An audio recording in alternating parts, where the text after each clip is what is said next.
अरे बच्चों, तुम भी क्या इन छोटे मोटे खिलौनों से खेल रहे हो? मैं तुम्हारे लिए जो रिमोट कंट्रोल कार लाई हूँ उससे खेलो, तुम्हें ज्यादा मजा आएगा। अरे अब उन्हें जिस भी खिलौनों से खेलना है उन्हें खेलने दो ना, मगर उन्हें विमला के लाए हुए खिलौने पसंद आते हैं, तो इससे तुम्हें क्या परेशानी है? अगर तुम हमारी मदद करती हो तो यह हम पर तुम्हारा उपकार होगा। अरे यह बेकार की फिल्मी डायलॉगबाजी छोड़ो। रमेश अपने शहर में अपनी पत्नी सुमन और 2 बेटियों के साथ खुशी खुशी रहा करता था। उसकी 2 बहनें भी थी, विमला और नेहा। विमला की शादी जहाँ एक गरीब साधारण परिवार में हुई थी, तो वहीं नेहा की शादी अमीर परिवार में हुई थी। आज क्योंकि राखी का दिन था, इसीलिए दोनों बहनें अपने भाई रमेश को राखी बांधने के लिए रमेश के घर आने वाली होती हैं। सुनिए जी, जल्दी से तैयार हो जाइए, आपकी बहनें आपको राखी बांधने के लिए आती ही होंगी। कुछ देर बाद उसकी बहन विमला राखी बांधने के लिए रमेश के घर आ जाती है। नमस्ते भाभी, कैसे हैं भैया आप? अरे आओ आओ बहन, जीजाजी क्यों नहीं आए? नहीं भैया, उन्हें कुछ काम था इसीलिए वह नहीं आ पाए। देखो बच्चों, मैं तुम्हारे लिए क्या लाई हूँ। विमला पैसों से ज्यादा संपन्न नहीं थी, इसलिए बच्चों के लिए बस कुछ साधारण से खिलौने ही ला पाई थी। लेकिन क्योंकि विमला का स्वभाव बहुत ज्यादा अच्छा था, इसीलिए बच्चे उन्हें खूब पसंद करते थे और उनकी लाई गई छोटी से छोटी चीज भी खुशी खुशी ले लिया करते थे। थोड़ी देर बाद नेहा भी रमेश को राखी बांधने के लिए आ जाती है। हेलो एवरीवन, कैसे हैं आप सभी? अरे आओ आओ नेहा, विमला भी अभी ही आई है। अब तुम दोनों मुझे एक साथ राखी बांध सकोगी। अरे भैया, वो क्या है ना, मेरी कार सर्विसिंग में गई हुई थी, इसीलिए मैं थोड़ा लेट हो गई, वरना मैं विमला से भी पहले आ जाती। नेहा को अपने पैसों पर बहुत घमंड था, इसलिए किसी को भी उसका स्वभाव पसंद नहीं आता था। फिर तो तुम्हें अभी ऑटो से आना पड़ा होगा। नहीं नहीं भाभी, मैं भला क्यों ऑटो से चलने लगी, मैं तो टैक्सी करके आई हूँ। लेकिन टैक्सी का किराया तो बहुत ज्यादा पड़ जाता है, इससे बेहतर तो तुम ऑटो से ही आ जाती। महंगा तो तुम्हें पड़ता होगा, मुझे कुछ भी महंगा नहीं पड़ता है। वैसे मेरे ख्याल से तो पैसे बचाकर ही चलने चाहिए, कौन जाने कब किसके हालत कैसे बिगड़ जाए। भाभी, तुम्हें मेरे हालातों की चिंता करने की जरूरत नहीं है। बच्चों, यह लो, मैं तुम्हारे लिए यह रिमोट कंट्रोल कार लाई हूँ, इससे खेलने में तुम्हें बहुत मजा आएगा। थोड़ी देर बाद दोनों बहनें अपने भाई को राखी बांधती है। विमला की राखी जहाँ साधारण राखी थी, तो वहीं नेहा बहुत ही महंगी राखी लाई होती है। इसके बाद सभी लोग बैठकर चाय पी रहे होते हैं, तो वहीं बच्चे भी विमला के लाए हुए खिलौनों के साथ खेल रहे होते हैं और बच्चों को अपनी महंगी कार छोड़कर विमला के सस्ते खिलौनों से खेलता देखकर नेहा उनसे कहती है, अरे बच्चों, तुम भी क्या इन छोटे मोटे खिलौनों से खेल रहे हो? मैं तुम्हारे लिए जो रिमोट कंट्रोल कार लाई हूँ उससे खेलो, तुम्हें ज्यादा मजा आएगा।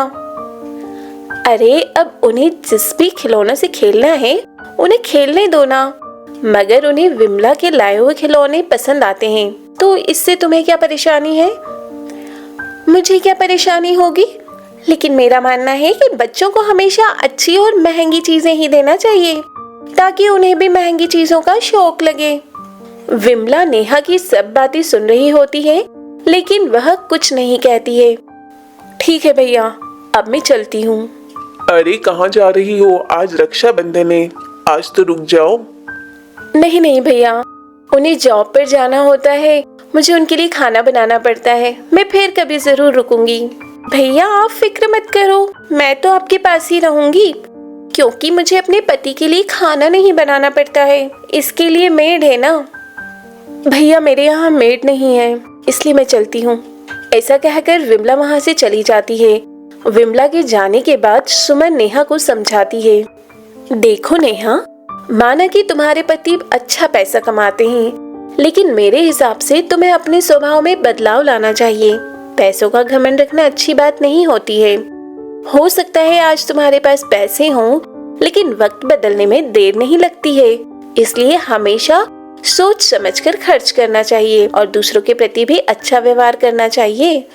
अरे भाभी, अगर मेरे पास पैसे हैं तो क्या इसमें मेरी गलती है? वैसे भी मेरा व्यवहार मुझे सही ही लगता है, सुमन समझ गई कि नेहा उसकी बात नहीं समझना चाहती है, इसलिए वह दोबारा उसे कभी नहीं समझाती है। और ऐसे ही कुछ समय बीतता जाता है और विमला के पति का जॉब में प्रमोशन होने से अब उसके पास भी पैसे आने लगे थे, लेकिन उसके स्वभाव में बदलाव नहीं आया था और वह अब भी पैसों को बचाकर चलती थी। एक दिन रमेश की बेटी का बर्थडे होता है, तब नेहा, विमला और उन दोनों के पति सभी लोग वहां पहुंचे होते हैं। लेकिन आज नेहा पहले की तरह बहुत चमक दमक में नहीं, बल्कि बहुत साधारण से कपड़े पहने हुए और एक साधारण सा गिफ्ट लेकर आई होती है। बर्थडे सेलिब्रेशन के बाद विमला बातों ही बातों में नेहा से पूछती है, क्या बात है नेहा, तुम आज बहुत ही परेशान लग रही हो। दरअसल मेरे हस्बैंड की पिछले 3 महीने से जॉब छूट गई है और अब वह दूसरी जॉब की तलाश कर रहे हैं, लेकिन उन्हें कोई जॉब नहीं मिल रही है। नेहा की बात सुनकर विमला चाहती तो नेहा के स्वभाव के लिए उसे ताने भी मार सकती थी, लेकिन क्योंकि विमला खुद पैसे की तंगी समझती थी, इसीलिए उसे पता था कि किसी भी मजबूर का मजाक नहीं उड़ाना चाहिए। विमला नेहा से कहती है, मेरे पति का अभी हाल ही में प्रमोशन हुआ है और अब वह अपनी कंपनी में दूसरों को जॉब पर रखने का काम करते हैं। अगर तुम कहो तो मैं उनसे जीजाजी के लिए जॉब की बात करती हूँ। नेहा को यकीन नहीं आ रहा था कि उसने अपनी बहन विमला के साथ हमेशा ही बुरा व्यवहार किया और हमेशा ही उसे अपने पैसों का घमंड दिखाया, लेकिन इसके बावजूद आज विमला उसकी मदद करना चाहती है।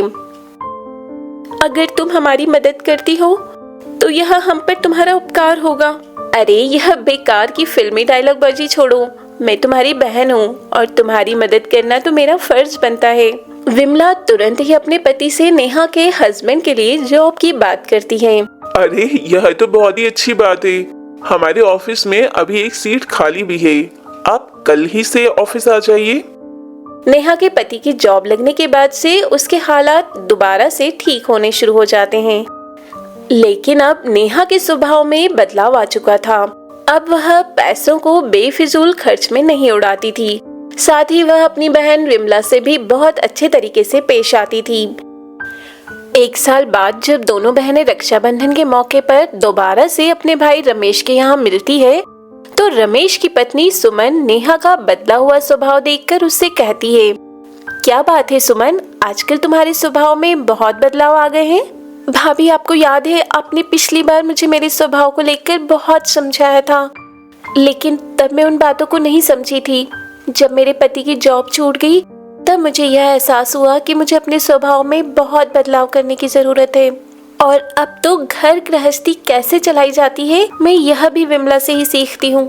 और इस बार दोनों बहनें अपने भाई रमेश को राखी बांधती है, लेकिन इस बार राखी तो भले ही सेम थी, लेकिन पिछली बार जहाँ एक बहन गरीब और दूसरी बहन घमंडी थी, तो वही इस बार दोनों ही बहनें आर्थिक रूप से बराबर और दोनों ही स्वभाव से बहुत अच्छी थी। तो दोस्तों यह थी अमीर और गरीब बहन की राखी की कहानी। इस कहानी से हमें यह शिक्षा मिलती है कि कभी भी खुद पर घमंड करके दूसरों को नीचा नहीं दिखाना चाहिए। अगर ये कहानी आपको अच्छी लगी हो तो वीडियो को लाइक कर चैनल को सब्सक्राइब जरूर करें, साथ ही अपने दोस्तों को भी शेयर करें ताकि वो भी इसका आनंद ले पाए। धन्यवाद।